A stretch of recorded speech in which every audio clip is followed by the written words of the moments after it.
Assalamualaikum warahmatullahi wabarakatuh. Jumpa lagi dengan Bu Intan, wali kelas 5, Kelas 2, Surakarta. Kita mulai ya. Hari ini kita akan belajar tentang pecahan, yaitu menjumlahkan pecahan dengan penyebut yang sama. Jadi, setelah pembelajaran hari ini, anak-anak bisa mengetahui bagaimana caranya untuk menjumlahkan pecahan berpenyebut sama. Kemudian anak-anak juga bisa tahu bagaimana cara menyederhanakan pecahan menjadi bentuk yang paling sederhana. Oke, kita mulai yuk. Pecahan sendiri terbagi dari pembilang dan penyebut. Pembilang itu yang ada di atas dan penyebut yang ada di bawah. Ingat, pembilang yang di atas, penyebut yang di bawah. Jangan sampai tertukar ya. Untuk menjumlahkan pecahan yang berpenyebut sama, pertama kita bisa menjumlahkan dulu pembilangnya. Kalau penyebutnya sudah sama, kita tinggal menjumlahkan saja pembilangnya. Kemudian, yang kedua adalah menuliskan kembali penyebutnya atau penyebutnya tetap, karena penyebutnya sudah sama, jadi nggak perlu kita otak-atik lagi. Yang ketiga adalah, apabila pecahan tersebut belum berada pada bentuk yang paling sederhana, kita bisa menyederhanakan pecahan dengan cara membagi pembilang dan penyebut dengan angka yang sama. Agar lebih jelasnya, langsung ke contohnya, oke? Di sini ada 2/8 ditambah 4/8. 2/8 dan 4/8 memiliki penyebut yang sama, yaitu sama-sama 8. Karena penyebutnya sama, jadi kita tinggal menjumlahkan saja pembilangnya. 2 dan 4. 2 dan 4 dijumlahkan sama dengan 6/8. Kenapa per 8? Karena penyebutnya sama. Itu ya anak-anak ya. Oke, contoh kedua. 1/4 ditambah 2/4. Lihat dulu penyebutnya, sama atau beda. Oh, penyebutnya sudah sama, sama-sama 4. Berarti kita tinggal menjumlahkan pembilangnya saja. Ada 1 ditambah 2 sama dengan 3. 3/4. Contoh selanjutnya, 4/8 ditambah 1/8. Lihat penyebutnya. Sudah sama? Sudah sama-sama 8. Jadi, kita tinggal menjumlahkan saja pembilangnya. 4 ditambah 1 sama dengan 5/8. Gitu ya anak-anak ya. Bintan punya contoh lagi. Ada 2/6 ditambah 1/6 sama dengan 3/6. Kenapa bisa seperti itu? Karena penyebutnya sama, jadi kita tinggal menjumlahkan saja pembilangnya. Tapi, lihat, 3/6 ini belum merupakan pecahan paling sederhana. Masih bisa kita sederhanakan lagi. Bagaimana caranya kok bisa jadi setengah? Ini dia caranya. 3/6 belum merupakan pecahan yang paling sederhana. Untuk menyederhanakan, kita bagi pembilang dan penyebut dengan angka yang sama. Kita mulai dari angka 2. 3 bisa dibagi 2? Nggak bisa. 6?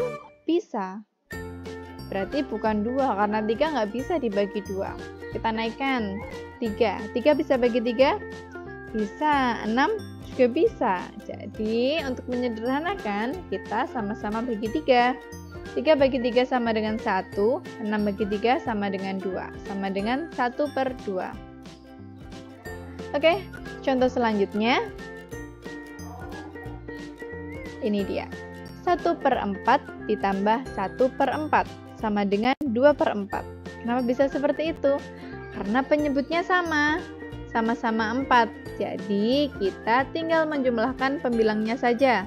1 ditambah 1 sama dengan 2. Jadi, 2/4.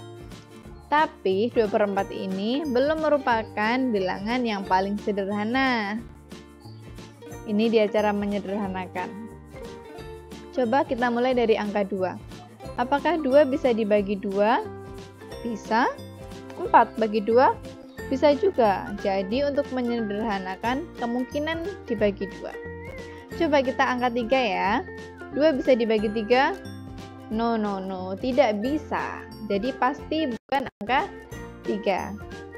Sekarang angka 4. Apakah 2 bisa dibagi 4? Tidak bisa, jadi pasti juga bukan angka 4.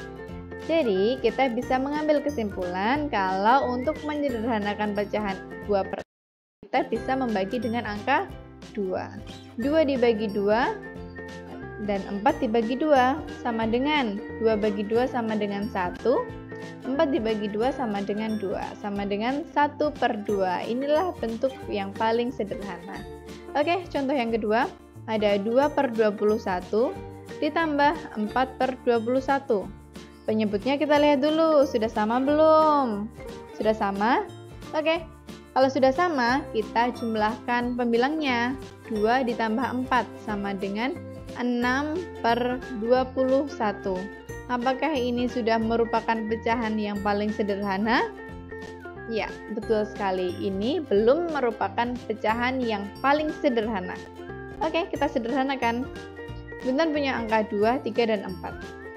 6 bisa dibagi 2? Bisa. 21 bisa dibagi 2? No, tidak bisa. Jadi pasti bukan 2. Sekarang 3. Apakah 6 bisa dibagi 3? Bisa. 21 bisa dibagi 3? Bisa. Jadi kemungkinan 3. Sekarang 4. Apakah 6 bisa dibagi 4? Tidak bisa. Berarti pasti bukan 4. Jadi untuk menyederhanakan angka 6 per 21 kita bisa membaginya dengan angka 3. 6 dibagi 3, 21 dibagi 3 sama dengan 6 dibagi 3 sama dengan 2, dan 21 dibagi 3 sama dengan 7, sama dengan 2 per 7. Ini dia bentuk pecahan yang paling sederhana. Contoh terakhir ya, agar lebih jelas, ada 10 per 20 ditambah 2 per 20. Anak-anak bisa lihat, ini penyebutnya sudah sama. Jadi kita tinggal menjumlahkan saja pembilangnya. 10 ditambah 2 sama dengan berapa? Ya, betul sekali.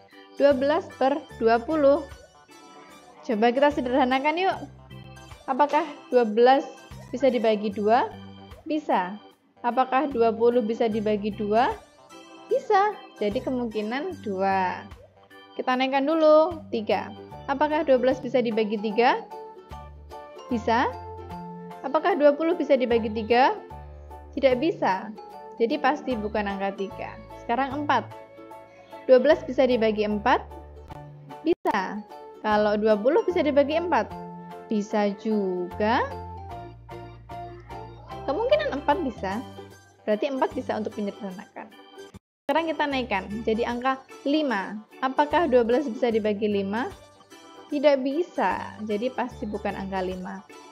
Kita bisa ambil kesimpulan kalau untuk menyederhanakan angka 12 per 20 atau untuk menyederhanakan pecahan 12 per 20, kita bisa menggunakan angka 2 maupun angka 4. Bisa kita bagi dengan angka 2 ataupun angka 4. Bisa 12 bagi 2, kemudian 20 dibagi 2, atau 12 dibagi 4, kemudian 20 dibagi 4, gitu ya anak-anak ya. Kali ini Quinten akan coba pakai angka 2 dulu ya. Nih, 12 dibagi 2 dan 20 dibagi 2 sama dengan 6 per 10. Ini belum pecahan paling sederhana. Kita coba bagi lagi ya.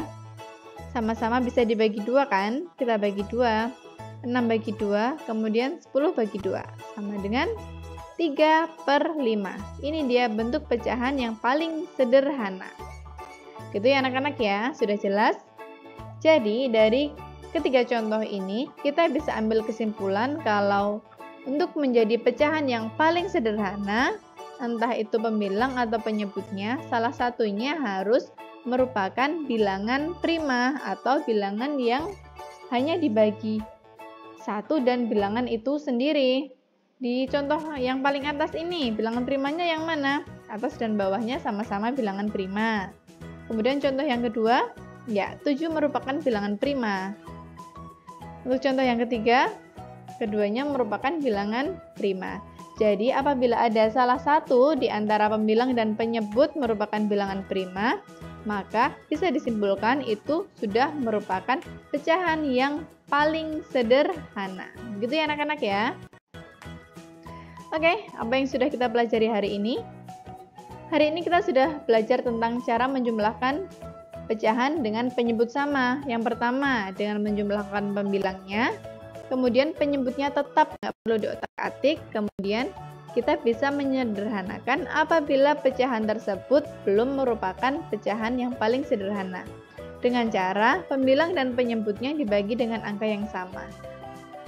Ingat, ciri-ciri dari pecahan yang paling sederhana adalah pembilang dan penyebut, salah satu dari pembilang atau penyebutnya merupakan bilangan prima atau bilangan yang hanya bisa dibagi dua atau bilangan itu sendiri. Sudah jelas anak-anak? Oke, inilah tugas untuk hari ini. Bintan punya 10 soal, silahkan kalian tulis di kertas folio boleh, kertas HVS pun boleh. Kalian kerjakan, kemudian kalian sederhanakan apabila pecahan ini belum merupakan pecahan yang paling sederhana. Ingat, ciri-ciri dari pecahan yang paling sederhana adalah salah satu di antara pembilang atau penyebutnya merupakan bilangan prima. Ingat ya anak-anak ya. Selamat mengerjakan, tetap semangat, jaga kesehatan. Wassalamualaikum warahmatullahi wabarakatuh. Kelas 5 istimewa.